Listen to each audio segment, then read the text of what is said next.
Hey everyone, and welcome back. Today, we're diving into a brand new explainer, and we're looking at something literally every single one of us experiences: the journey of life. And more importantly, the people who walk it with us. We're breaking down a really fascinating 2023 essay by the author Shu Fang. And, as we get a little older, this realization kind of hits us, right? We start to see that the people who accompany us entirely dictate our joys, our sorrows, our reunions, and our separations. They're the ones driving the ups and downs, the completeness or the totally frustrating deficiencies of our lives. It's a massive idea. We don't do this alone. Our companions actively shape our reality. So it begs the question, who is actually holding the pen to your life story? We all love to think of ourselves as these independent solo authors of our own destiny, but Shu Feng kind of flips that on its head. This text really pushes us to look around and realize that our family, our friends, our mentors, our partners, they're right there co-authoring everything with us, day in and day out. To really unpack this, we're going to trace the entire human lifespan exactly how the author lays it out. We'll start with the foundation of childhood, move into the guidance of adolescence, check out adulthood friends, look at the middle-aged spouse, explore old age reflection, and finish up with extraordinary lifelong companions. To keep us grounded, we're going to follow this timeline.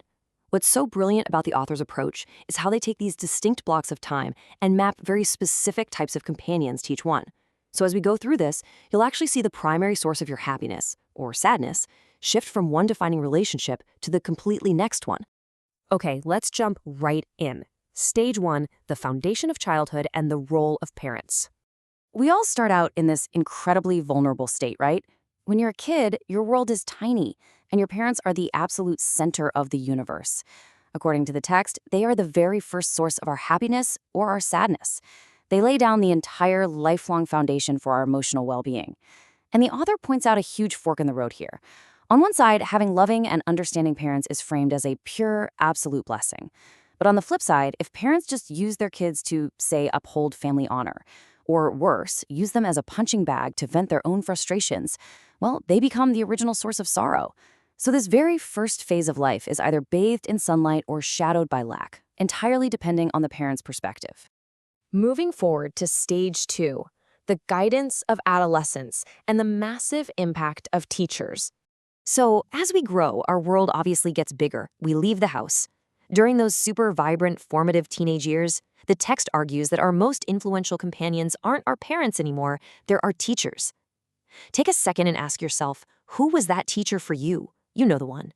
The author says teachers lay the foundation for how we view the world through their words, their actions, and even their evaluations of us. A wise, caring teacher can totally pave the way for a bright future. But a narrow-minded or bitter teacher, they can basically fill a young person's sky with clouds, leaving them in a cold place with zero warmth. It's an incredibly heavy responsibility. All right, on to stage 3, the friends of adulthood, and shaping your path. Things really pick up in young adulthood. It's this high-energy time where we're pushing our social boundaries, we're meeting tons of people. Making friends is basically inevitable. But out of all the faces we see, the author zeroes in on a very specific number. 2. 3. That's it. Shu Feng notes that out of everyone, we usually only form 2 or 3 truly, deeply close friendships. And it's those exact individuals who trigger the biggest turning points in our lives. And this brilliantly illustrates the sheer power of your inner circle. If those couple of close friends are genuine, open-minded, and courageous, they'll inspire you to be passionate and hopeful.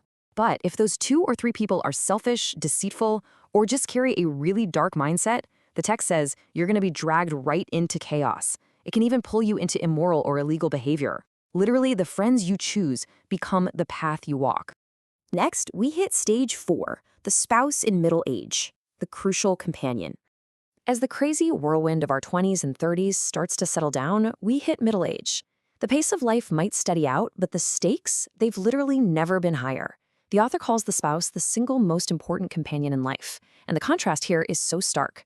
Finding a considerate, capable, affectionate partner who helps manage life's chaos, that's a massive blessing, a safe haven. But encountering an unreasonable, greedy spouse who just constantly complains, the text describes that as a life of bottomless misery.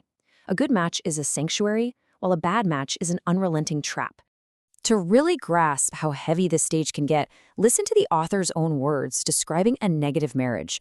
Quote, "Thoughts of suicide often merge in their minds. The inner pain has nowhere to be expressed, and they can only silently endure day after day, year after year." Unquote.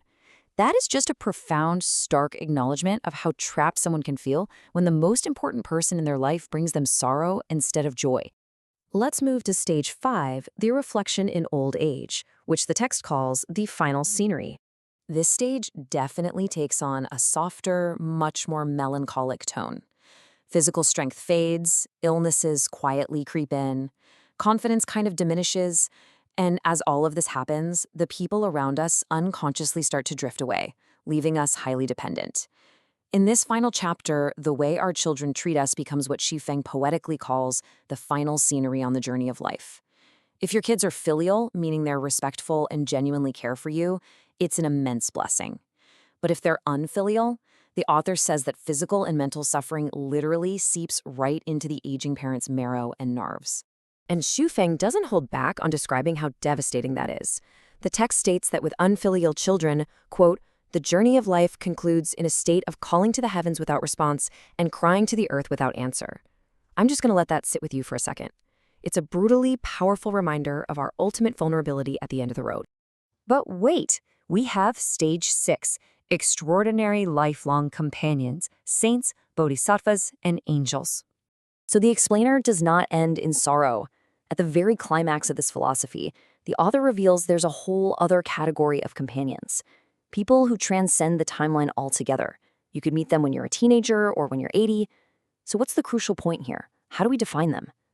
Well, if you meet someone who genuinely cares for you, bringing you happiness, freedom, and hope, and they want absolutely nothing in return, the text says that person is literally a saint, a bodhisattva, an angel. They offer this pure, unconditional accompaniment that just completely rewrites your journey. The author actually gives some super interesting spiritual explanations for why we might get lucky enough to cross paths with these people. The text says, maybe you burned high incense in your past life, or that blessings poured forth from your ancestral graves. Finding people who just give without demanding anything back is seen as the ultimate blessing from heaven. The author's biggest piece of advice? If you find this kind of affinity, treasure it for your entire life. Do not let it go. Okay, we've spent this whole explainer talking about how other people author your story. But before we wrap up, let's flip the script. At this exact stage in your life, whether you're a parent, a teacher, a friend, a spouse, or a child, whose journey are you shaping? Are you bringing them sunshine, or are you filling their sky with clouds? Because just as your companions dictate your life, you're holding the pen for someone else right now. So make it a beautiful story. Thanks for hanging out with me today, and keep learning.